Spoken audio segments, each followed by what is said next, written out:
안녕하세요. 좋은 하루 보내세요. 저희 채널이 마음에 드셨다면 좋아요와 구독 부탁드려요. 여러분의 응원이 힘이 된답니다. 자, 이제 실화를 하나 들려드릴게요. 제 양아들이 말했습니다. 엄마는 여기서 하루 종일 하는 일 없이 먹고 눕기만 하는 쓸모없는 존재예요. 그때 저는 아무 말 없이 집을 나섰고 그가 그토록 탐내던 집을 팔아버렸습니다. 그 다음 이야기는 지금부터 시작됩니다. 저는 처음엔 무엇 때문에 모든 것이 시작되었는지조차 깨닫지 못했습니다. 평범한 저녁이었죠. 가족들이 식탁에 둘러앉았고 손자는 웃고 있었고 가스레인지 위에는 갈비찜이 끓고 있었고 호박전은 아직 따뜻했습니다. 관절이 쑤시지 않았던 예전처럼 아침부터 저 혼자 모든 것을 준비했습니다. 그저 집처럼 따뜻한 분위기를 만들고 싶었을 뿐입니다. 제 양아들 민준이는 아내 지혜와 어린 아들을 데리고 왔습니다. 서울에서 온 직장 동료 2명도 함께였죠. 그의 아내 지혜는 식탁에 냅킨과 플라스틱 접시 몇 개를 놓고는 아기를 무릎에 앉히고 있었습니다. 그들은 얼마 전 제 집에 임시로 들어왔습니다. 민준이는 엄마, 우리가 같이 살면서 도와줄게라고 말했고 저는 그 말을 믿었습니다. 저는 손자 하준이를 품에 안고 있었습니다. 아이가 잠이 들었고 저는 시간이 가는 줄도 몰랐습니다. 그리고 물을 올리는 걸 깜빡 잊은 겁니다. 그저 주전자를 가스레인지에 올리는 걸 잊었을 뿐입니다. 그때였습니다. 민준이가 갑자기 냅킨을 식탁에 내던지며 퉁명스럽게 말했습니다. 진심이에요? 엄마가 물 하나 올리는 걸 까먹어서 우리가 또 이렇게 다 같이 기다려야 해요? 저는 당황했습니다. 미안하다. 지금 바로. 그가 벌떡 일어나 의자를 요란하게 밀치며 소리쳤습니다. 됐어요. 어차피 또 잊어버리거나 태워 먹을 거잖아요. 저는 고개를 숙였습니다. 손이 떨리기 시작했습니다. 두려움 때문이 아니라 나이 탓이었습니다. 그저 피곤했고 관절염 때문이었습니다. 세월이 흐르면서 그렇게 눈에 띄지 않게 하지만 단단하게 이어졌어요. 엄마는 아무것도 안 하잖아요. 민준이가 목소리를 높였습니다. 먹고 자기만 하잖아요. 성주인 양 안락의자에만 앉아있고 나 혼자 모든 걸 감당하고 수리하고 돈 내고 해결하는데 저는 대답하고 싶었지만 말문이 막혔습니다. 그는 계속해서 소리쳤습니다. 엄마는 자신이 얼마나 쓸모없는 존재인지 알기나 해요? 그냥 낡은 가구, 장식품일 뿐이라고요. 우리가 진짜 인생을 사는 동안에요. 저는 식탁을 둘러보았습니다. 정적이 흘렀습니다. 손님들은 마치 아무것도 듣지 못하는 것 같았습니다. 지혜는 시선을 돌렸습니다. 그녀조차 침묵했습니다. 내가 요리하잖니. 제가 중얼거렸습니다. 그는 비웃었습니다. 우리가 나중에 다 다시 해야 하잖아요. 지혜가 집안일을 다 하는데 엄마는 그냥 앉아만 있잖아요. 다시 침묵이 흘렀습니다. 저는 지혜를 보았고 순간 그녀의 얼굴에서 부끄러움 같은 것을 보았지만 그녀는 한마디도 하지 않았습니다. 그리고 그가 말했습니다. 엄마는 짐이에요. 우리가 엄마를 견디는 게 얼마나 힘든지 상상도 못할 거예요.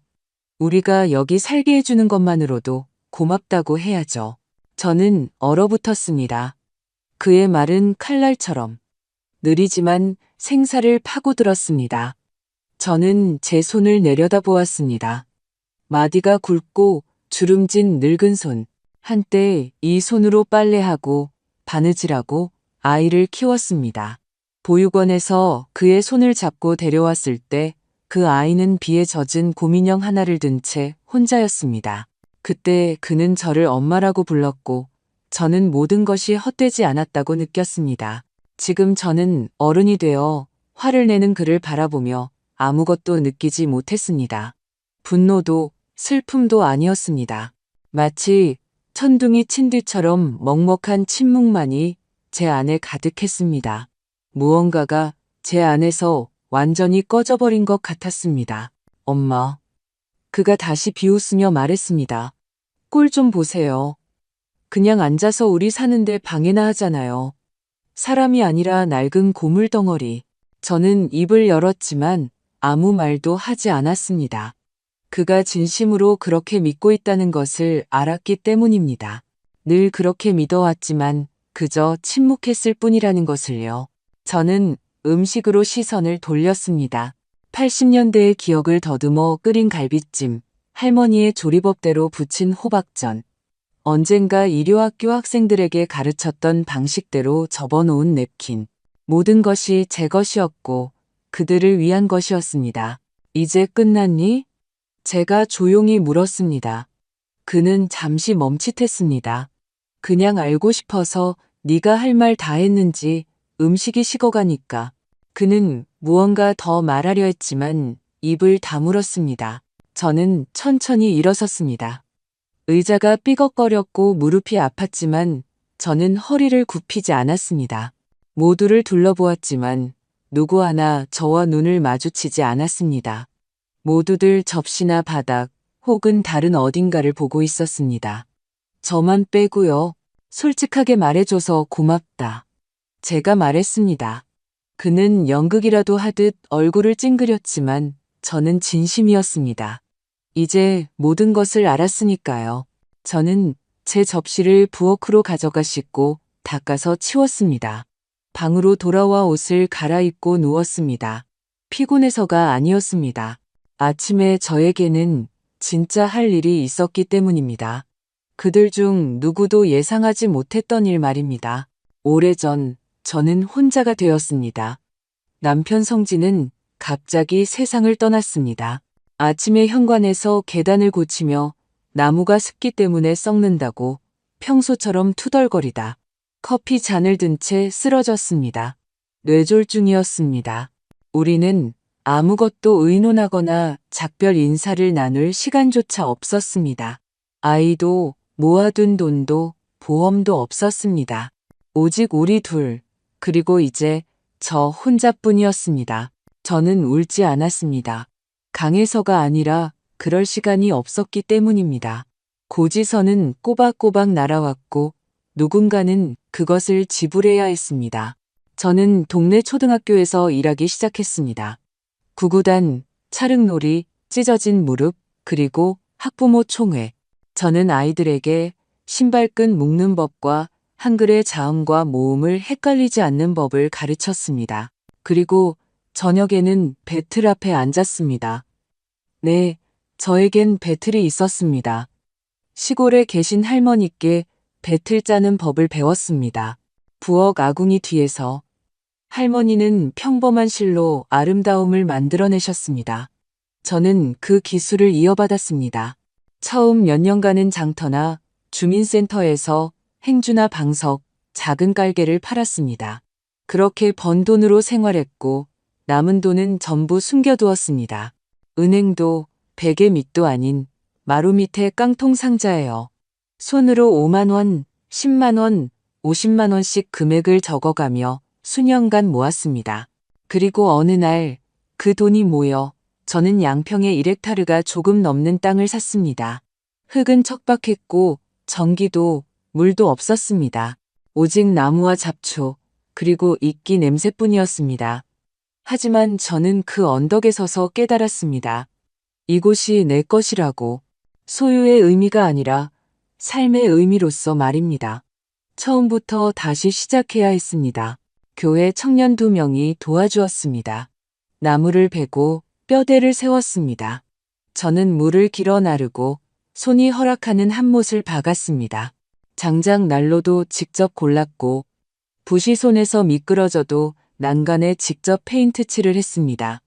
조금씩 모든 것이 갖춰졌습니다. 호화롭진 않지만 진짜 집이었습니다. 손과 신경을 쏟아부은 만큼 진짜인 집 말입니다. 집 앞에는 현관에서부터 훗날 밭이 될 곳까지 작은 길을 냈습니다. 그곳에는 나중에 민트와 로즈마리가 삶처럼 멋대로 자라났습니다. 이제 조용히 살아야겠다고 생각했습니다. 하지만 그해 자연뿐만 아니라 제 인생에도 태풍이 몰아쳤습니다. 태풍 루사였습니다. 모든 뉴스에서 그 소식을 전했습니다. 저는 화면을 보며 하느님, 저들을 구하소서라고 기도했습니다. 그리고 안전한 곳에 머무는 대신 교회 자원봉사자들과 함께 강릉으로 갔습니다. 담요와 음식을 싣고서요. 바로 그곳 긴급구호소에서 저는 그 아이를 처음 보았습니다. 7살 민준이 구석에서 흠뻑 젖은 곰인형을 껴안고 혼자 있었습니다. 옷은 남의 것이었고 몸에 맞지 않았습니다. 눈은 침묵하고 있었습니다. 아무도 그의 이름을 부르지 않았고 아무도 그가 어디서 왔는지 몰랐습니다. 저는 조심스럽게 옆에 앉아 이름을 물었습니다. 그는 속삭였습니다. 부모님이 어디 계시냐고 묻자 그는 대답하지 않고 인형을 더 꽉 껴안았습니다. 제 안에서 무언가가 툭 하고 부러졌습니다. 저는 말했습니다. 나랑 같이 가자. 모든 것이 정리될 때까지만. 당시 서류 절차는 엉망이었습니다. 전산망은 작동하지 않았고 모든 것이 오류투성이인 종이 서류로 처리되었습니다. 저는 그를 잠시만 데리고 있기로 했습니다. 일이 해결될 때까지 몇 주만이라고 스스로에게 말했습니다. 한 달이 지나고 또 한 달이 지났습니다. 아무도 그를 찾지 않았습니다. 그러던 어느 날 그가 말했습니다. 엄마, 정말 저를 버리지 않을 거죠? 저는 바로 대답하지 못하고 그저 그를 껴안았습니다. 1년 후 저는 정식으로 후견인 서류를 꾸몄습니다. 판사님이 물었습니다. 책임의 무게를 인지하고 계십니까? 저는 말없이 고개를 끄덕였습니다. 그는 제 성을 따랐고 학교에 갔습니다. 저는 학예회 때 입을 의상을 만들어 주었고 교정기를 해주기 위해 돈을 모았으며 냉장고에 붙인 그의 그림 옆에 별표를 그려주었습니다. 그가 악몽을 꾸며 소리칠 때면 화장실에서 울었고 그가 현관에서 넘어졌을 때 그의 손을 잡아주었습니다. 그는 이 집을 우리 집이라고 불렀습니다. 제가 직접 광을 낸 마루를 맨발로 뛰어다녔고 거실에 이불로 텐트를 쳤으며 전구가 하나뿐이었을 때도 크리스마스 장식을 달았습니다. 저는 이제 이 집이 나만의 집이 아니라 그와 나의 집이라고 생각했습니다. 저는 틀렸습니다. 그가 돌아온 것은 봄이었습니다. 날씨는 따뜻했고 막 목련이 피기 시작할 무렵이었습니다. 공기 중에는 비와 신선한 흙냄새가 났습니다. 저는 평소처럼 가운을 입고 무릎에 담요를 덮은 채 현관에서 차를 마시고 있었습니다. 그때 자갈 위로 차바퀴 소리가 들렸습니다. 고개를 드니 차 한 대가 보였습니다. 턱수염을 기른 어른이 된 민준이가 내렸고 그 뒤로 마르고 엄격해 보이는 지혜가 그리고 뒤쪽에는 아기 카시트가 있었습니다. 그가 웃었습니다. 엄마, 저희 왔어요. 집이라는 단어가 제 가슴을 찔렀습니다. 그 말은 정말 진심처럼 들렸고 모든 것이 다시 제자리로 돌아온 것 같았습니다. 그는 천둥을 무서워하던 어린 시절처럼 저를 꽉 껴안았습니다. 지혜는 정중하게 고개를 끄덕였고 맑은 눈을 가진 통통한 아기는 제게 작은 손을 뻗었습니다. 그날 저녁 민준이가 말했습니다. 저희가 생각해봤는데 여기서 좀 살면서 엄마도 돕고 엄마도 우리를 도와주면 어떨까요? 가족처럼요. 물론이지. 저는 바로 대답했습니다. 여긴 언제나 내 집이기도 했잖니. 그날 밤 저는 저녁으로 크림소스 새우 요리를 준비했고 자정까지 전을 부쳤습니다. 우리는 그 윤이 나는 떡갈나무 식탁에 둘러앉았습니다. 그는 음식을 칭찬했고 지혜는 지친 듯 미소를 지었으며 아기는 달콤한 고구마를 얼굴에 묻히며 옹알거렸습니다. 그들이 잠자리에 들었을 때 저는 부엌 조리대에 기댄 채 서서 수년 만에 처음으로 제가 짐이 아니라 일부로서 필요하다고 느꼈습니다. 다음 날 아침 저는 손님 방을 청소하기 위해 일찍 일어났습니다. 침구를 빨고 창틀을 닫고 낡은 매트리스를 새 것으로 바꿨습니다. 시내에 나가 아기가 먹는 이유식과 과일을 샀습니다. 그들이 편하도록 선반을 옮겼고 지혜가 아기에게 젖을 물릴 수 있도록 안락의자를 거실로 옮겼습니다. 마당까지 정리했습니다. 마른 가지를 자르고 잡초를 뽑고 그네를 고쳤습니다. 민준이는 다시 어린 시절처럼 저를 엄마라고 부르기 시작했습니다. 저녁 식사에 감사하다고 말하며 엄마 없었으면 우린 못했을 거예요 라고 했습니다. 일요일에는 장에서 꽃을 사와서 외출하기 전에 제 이마에 입을 맞추었습니다. 저는 다시 살아있음을 느꼈습니다. 하지만 그것은 오래가지 않았습니다.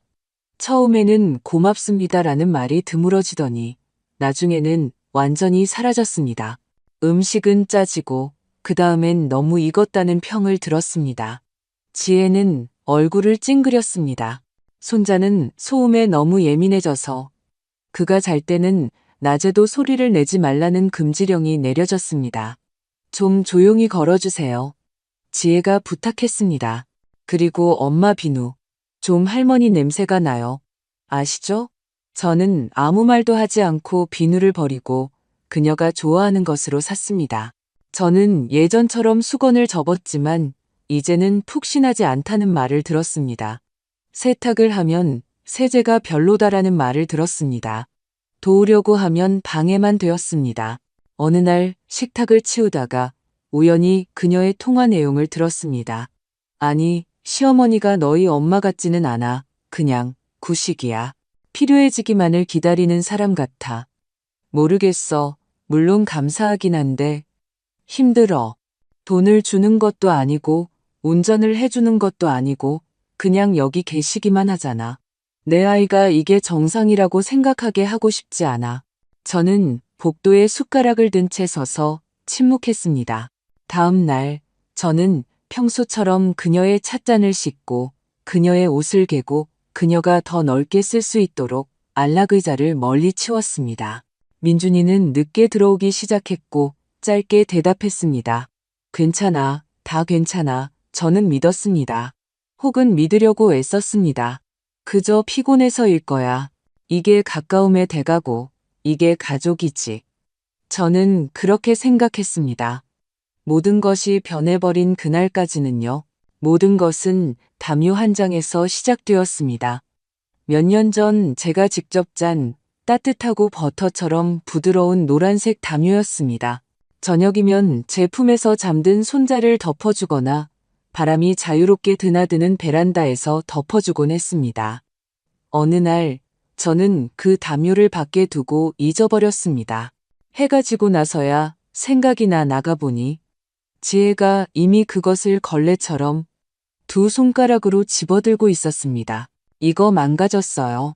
그녀가 얼굴을 찡그렸습니다. 눅눅하고 퀴퀴한 냄새가 나요. 이런 물건은 함부로 두시면 안 돼요.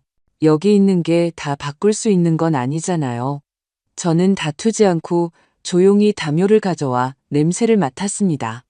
집 냄새가 났습니다. 그리고는 깊은 서랍장 이불더미 맨 아래에 넣어두었습니다. 다시는 아무도 그 담요를 보지 못했습니다. 다음 날 아침, 복도에는 화면이 달린 커다란 세기계가 나타났습니다. 공기청정기였습니다. 이게 뭐니? 제가 묻자 민준이는 쳐다보지도 않고 대답했습니다. 아기 때문에요. 지혜가 부엌에서 덧붙였습니다. 냄새를 흡수해요. 나무가 낡아서. 엄마 탓은 아니에요. 그냥 오래돼서 그래요. 낡았다는 단어가 먼지처럼 공중에 떠 있었습니다. 제 이름이 언급되진 않았지만 모두가 누구에 대한 이야기인지 알았습니다. 그날부터 저는 식탁에서 자리를 옮겨야 했습니다. 자리가 좁으니 엄마는 부엌에서 쟁반에 드시는 게 편하시겠어요. 조용하고 좋잖아요. 저는 말없이 고개를 끄덕였고 혼자 앉아 문틈으로 그들의 웃음소리를 들었습니다. 제 음식은 차보다 빨리 식었습니다. 그러다 손님들이 오기 시작했습니다. 오늘 동료들이 오는데 방에 좀 계셔주시겠어요? 피곤하실 테니까요. 저는 제 방에 앉아 있었습니다. 예전에 그가 열이 날 때 제가 그의 이마를 짚어주며 열이 내릴 때까지 간호해주던 바로 그 벽 뒤에서요. 벽 너머로 와인잔 부딪히는 소리, 재즈, 음악, 대화 소리가 들렸습니다. 현대적인 육아법, 새로운 접근 방식, 기성세대의 유해한 습관 같은 이야기들이었습니다. 어느 날 빨래를 널다가 지혜가 통화하는 것을 들었습니다. 그 집 아직 엄마 명의로 되어 있어. 상상이나 돼. 직접적으로는 아니고 넌지시 말해봤는데. 나쁜 분은 아닌데 모든 게 다 그분 방식대로야.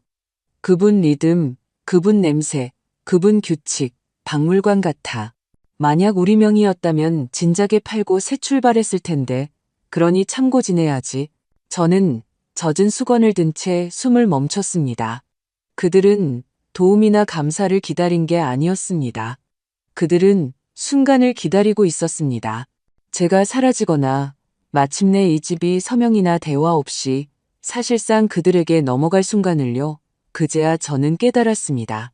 그들은 가족이 아니라 제가 없는 미래를 내다보는 임시 세입자였습니다. 그날 밤 저는 잠을 이루지 못했습니다. 침대에 누워 천장을 바라보았습니다. 제가 직접 의자에 올라서서 못을 박았던 바로 그 천장을요. 이 창문을 얼마나 반짝이게 닦았는지, 커튼을 어떻게 골랐는지, 이 집에서 동화책 소리, 기침 소리, 발소리, 즉 삶이 어떻게 울려 퍼졌는지 떠올렸습니다. 이제 이 모든 것이 그들에게는 임시적인 것이 되었고, 저는 방해물 안락의자에 앉은 배경, 그저 참아야 하는 존재가 되었습니다.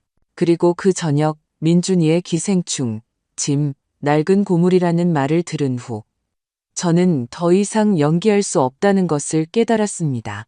저는 소란을 피우지도 눈물로 유언장을 쓰지도 않았습니다. 그저 일찍 일어나 짐을 싸기 시작했습니다. 소리치거나 꾸짖지 않고 그냥 떠나기로 결심했습니다. 그 저녁 식사 자리에서 민준이가 소리치고 아무도 일어나지 않았을 때 제가 제 접시를 씻고 방으로 들어갔을 때 바로 그때 모든 것을 결심했습니다. 저는 침대 가장자리에 앉아 바닥을 응시했습니다. 집안도 제 마음속도 고요했습니다. 그리고 옷장을 열어 낡은 배낭을 꺼냈습니다. 장터에 다닐 때 쓰던 바로 그 배낭이었습니다. 그 안에 약을 날짜별로 정성껏 적어 넣고 여전히 제 이름으로 된 부동산 등기 권리증을 넣었습니다. 남편 성진이 죽기 전에 남긴 마지막 편지도 넣었습니다. 저는 매년 결혼기념일마다 그 편지를 다시 읽었습니다. 그리고 수년간 교직 수당과 생일 선물로 받은 돈을 모아둔 통장도 넣었습니다. 그들을 위해서가 아니라 언젠가 필요할 때를 위해 모아둔 돈이었습니다. 그 언젠가가 온 것입니다. 정확히 새벽 4시 저는 불도 켜지 않고 소리도 내지 않은 채 현관으로 나섰습니다. 하늘을 올려다보니 별들이 마치 조용하고 평온한 증인들 같았습니다. 제가 언젠가 직접 잡초를 뽑아 만들었던 오솔길을 따라 걸었습니다. 손자가 웃던 그네를 지나고 이제는 야생처럼 자라는 민트밭을 지났습니다. 한마디 말도 뒤돌아보지도 않았습니다. 정류장까지는 2km였습니다. 저는 느리지만 확신의 찬걸음으로 걸었습니다. 한 걸음 한 걸음이 입 밖에 내지 않은 작별 인사였습니다. 고속도로로 가는 갈림길에 이르러 낡은 폴더폰을 꺼내 5년은 쓰지 않았던 번호를 눌렀습니다. 여보세요? 잠결에 잠긴 목소리. 영미 씨, 저 서연이에요. 잠시 침묵. 세상에, 선생님, 벌써 은퇴하신 줄 알았어요. 집을 팔려고요. 제가 말했습니다. 그냥 급하게요. 이번 주 안에, 오늘요. 김영미 씨는 제 옛 학교 동료로 지금은 서울에서 존경받는 부동산 중개인이었습니다. 그녀는 이 근처 땅값을 잘 알았고 저를 알았습니다. 그것으로 충분했습니다. 주소 보내주세요. 점심때까지 매물 올릴게요. 서울 터미널 근처에서 뵐게요. 저는 서울로 향했습니다. 소문은 너무나 빨리 퍼져나갔습니다. 제가 서류에 서명하고 열쇠를 넘기자마자 민준이가 이미 도시로 달려오고 있었습니다. 얼굴은 백지장처럼 하얗고 어깨는 굳어 있었으며 숨을 거칠게 몰아쉬었습니다. 그가 저를 발견했습니다. 저는 교회 앞 벤치에 앉아 달콤한 차 한 잔을 손에 들고 평온하게 있었습니다. 엄마, 그가 거의 비명을 질렀습니다. 실수라고 말해주세요. 팔지 않았다고 집이 아직 우리 거라고 말해주세요. 저는 글을 올려다보며 차분하게 말했습니다. 아직은 팔지 않았어. 하지만 계약서는 서명했어. 금요일에 거래가 완료될 거야. 그는 창백해졌고 입술이 떨렸습니다. 안 돼요. 거기 아기 침대도 있고 우리 집인데. 저는 차를 한 모금 마셨습니다. 그는 길가에 그대로 무릎을 꿇었습니다. 엄마, 제발요. 제가 다 깨달았어요. 제가 다 바로잡을게요. 집을 뺏어가지 마세요. 팔지 마세요. 제발요. 그는 저를 위해 우는 것이 아니었습니다. 그는 당연히 자기 것이라고 여겼던 지붕을 위해 울고 있었습니다. 그러고 나서 그는 마지막 점을 찍는 말을 했습니다. 제 명의로 바꿔주세요. 유언장을 써주시든 아니면 절 정말 사랑하신다면 그냥 명의만 이전해주세요. 제발 그것만 부탁드릴게요. 저는 그를 바라보며 낯선 사람을 보았습니다. 그리고 말했습니다. 민준아, 넌 내 친아들이 아니야. 그는 얼어붙었습니다. 난 널 몰랐지. 태풍이 휩쓸고 간 뒤 보육원에서 널 발견했어. 젖은 인형 하나를 손에 든 채 혼자 있었지. 내가 널 데려온 건 의무감 때문이 아니라 내가 원해서였어. 그는 믿을 수 없다는 듯 입을 벌렸습니다. 그래, 널 키웠고 아무것도 후회하지 않아. 하지만 사랑은 빚이 아니고 모욕을 참아야 할 이유는 더더욱 아니야. 전 그러려던 게 아니었어요. 아니, 넌 그러려고 했어. 제가 말했습니다. 그리고 그게 더 나쁜 거야. 저는 천천히 일어나 그를 지나쳐갔습니다. 그는 한 번도 가본 적 없는 교회 앞 인도에 무릎을 꿇은 채 남아 있었습니다. 저는 더 이상 뒤돌아보지 않았습니다. 우리의 마지막 만남 후 영미 씨가 전화를 걸어왔습니다. 그가 달려와서 구매자를 설득하고 연기를 요청하고 울면서 그 집이 가족의 집이고 실수였다고 그런 뜻이 아니었다고 말했다고 합니다. 구매자는 그의 말을 다 듣고 나서 계약서를 꺼내 보여주었습니다. 서류상의 이름은 박서연 하나뿐이었습니다. 20년 동안 변함없이 공동 소유자도 추가 기재사항도 없이요. 민준이는 떠났습니다. 며칠간은 아직 그들의 집이었지만 그들은 이미 그 집이 더 이상 자신들의 것이 될 수 없다는 것을 알았습니다. 몇 시간 후 영미 씨가 또 다른 메시지를 보냈습니다. 그의 아내가 히스테리를 부리며 그가 바보라고 진작에 모든 것을 정리했어야 했다고 소리쳤답니다. 괜히 이사 왔고 괜히 아이를 낳았고 괜히 믿었다고요. 임시 거처일 줄 알았다면 발도 들여놓지 않았을 거라고 했답니다. 그리고 저는 이미 이사를 마쳤습니다. 제 새 아파트는 꽃집 위층에 있는 소박한 원룸입니다. 창문은 아침마다 나비가 날아드는 작은 화단을 향해 있습니다. 가구는 중고이고 주전자는 찌그러졌지만 제가 좋아하는 만큼 정확하게 물이 끓습니다. 그곳에는 쾅 닫히는 문도 등 뒤의 속삭임도 가구를 보는 듯한 시선도 없습니다. 저는 방해되는 엄마가 아니라 그냥 한 사람입니다. 거래가 끝나고 일주일 후 민준이에게 등기 우편이 도착했습니다.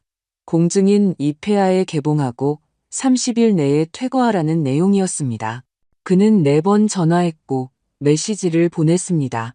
엄마, 전화 좀 받아요. 우리 갈 곳이 없어요. 제가 다 깨달았어요. 제가 고칠게요. 그냥 어디 계신지만 말해주세요. 저는 한 번 읽고 전화기를 껐습니다. 화가 나서가 아니라 제가 주어야 할 모든 것을 이미 주었기 때문입니다. 수년간의 침묵과 보살핌으로요. 그리고 이제 더는 빚이 없었습니다. 그들은 마지막 시간까지 집에 머물렀습니다. 서둘러 물건을 챙기며 벽을 긁고 찬장문을 부쉈습니다. 영미 씨가 말하길 제가 새 주인과 함께 들어갔을 때 그곳은 텅 비어 있었다고 합니다. 물건이 없다는 의미가 아니라 감정이 없다는 의미에서요. 마치 아무도 진정으로 그 집을 소중히 여기지 않고 그저 이용만 한 것처럼요. 그녀는 한마디 더 덧붙였습니다. 스스로 판 무덤에 빠져 허우적거리는 사람 같았어요. 저는 자세한 내용을 묻지 않았습니다. 제게 필요한 것은 복수가 아니라 고요함이었습니다. 그리고 이제 저는 그것을 얻었습니다. 수요일에 저는 반송 주소가 없는 봉투를 샀습니다. 예전에 제자들이 선물해준 낡은 편지지 세트에서 오려낸 평범한 종이에 짧은 메모를 적었습니다. 서명도 교훈도 동정도 없이 단 한 줄이었습니다. 넌 나를 쓸모없다고 했지. 이제 그보다 더 가치 있는 곳을 찾아보렴. 봉투에는 그냥 양평군 사도바야 14 예전 집이라고만 썼습니다. 그들이 이미 떠났다는 것을 알았지만 편지는 어쨌든 도착할 것이라고 믿었습니다. 아무도 논쟁하지 않을 때 고요함 속에서 도착할 것이라고요. 저는 그들이 텅 빈 방에서 관객도 말도 없이 그 편지를 열기를 바랐습니다. 제가 설명하는 것이 아니라 침묵이 설명하기를. 제가 마침표를 찍는 것이 아니라 그들이 아무것도 소유하지 못했던 텅 빈 집이 마침표를 찍기를 바랐습니다. 다음 날 아침 저는 일찍 일어나 제가 좋아하는 진한 홍차를 우렸습니다. 꿀 한 숟가락을 넣고 식탁을 차렸습니다. 찻잔 하나, 잼을 바른 토스트 하나, 선반에서 남편 성진의 편지를 꺼냈습니다. 벨벳 봉투에 숨겨두었던 바로 그 편지였습니다. 매년 읽었지만 이제는 다르게 다가왔습니다. 세상이 내 가치를 잊어버린다면 내 스스로 침묵으로 일깨워 주어라. 그가 죽기 전 더 이상 말을 할 수 없고 글만 쓸 수 있을 때 남긴 말이었습니다. 그때는 그저 아름다운 말이라고 생각했지만 이제는 그 의미를 뼛속까지 이해했습니다. 저는 편지를 찻잔 옆에 놓고 앉아 식사를 했습니다. 아무도 재촉하지 않았고 아무도 한숨 쉬지 않았으며 또 흘렸네. 조용히 앉아라고 말하는 사람도 없었습니다. 30년 만에 처음으로 저는 죄책감 없이 서두르지 않고 짐처럼 느껴지지 않으면서 식사를 했습니다.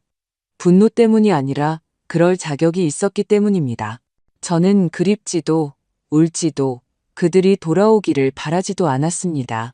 단 하나, 이 모든 일이 더 일찍 일어났으면 하고 바랐을 뿐입니다. 만약 이 이야기를 끝까지 들어주셨다면 감사합니다. 이것은 눈물을 짜내는 이야기도 과시용 드라마도 아닙니다. 멍보다 더 오래 몸에 남는 생생한 기억입니다. 저는 불평하기 위해 이 모든 것을 이야기한 것이 아니고 영감을 주기 위해서도 아닙니다. 그저 지금 낡은 안락의자에 담요를 덮고 앉아 어쩌면 난 정말 아무에게도 필요 없는 존재일까? 라고 생각하는 단 한 명의 여성이 이 말을 듣기를 바랍니다. 아니요, 당신은 짐도, 그림자도, 가구도 아닙니다. 당신은 사람이고 역사이며 태풍 속에서 그들을 지켜준 집입니다. 그리고 이제 당신은 다시 누군가를 그 지붕 아래로 들일지 아니면 더는 아무도 들이지 않을지 선택할 수 있습니다. 때로는 복수가 외침이 아닐 때가 있습니다. 때로는 그것이 식탁 위에 놓인 열쇠의 조용한 소리처럼, 부동산 중개인에게 건 전화처럼, 그리고 고요 속에서 마시는 차 한 잔처럼 들립니다.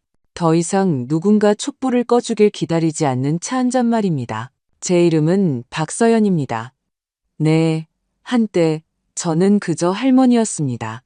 하지만 어느 날 침묵을 깨고 그날부터 저는 다시 제 자신이 되었습니다. 만약 이 이야기에서 자신의 모습을 발견하셨다면 당신이 어디에 계신지 몇 살이신지 댓글로 남겨주세요. 저는 그동안 주전자에 물을 올리겠습니다. 이곳은 동화를 이야기하는 곳이 아니라 삶을 이야기하는 곳이니까요.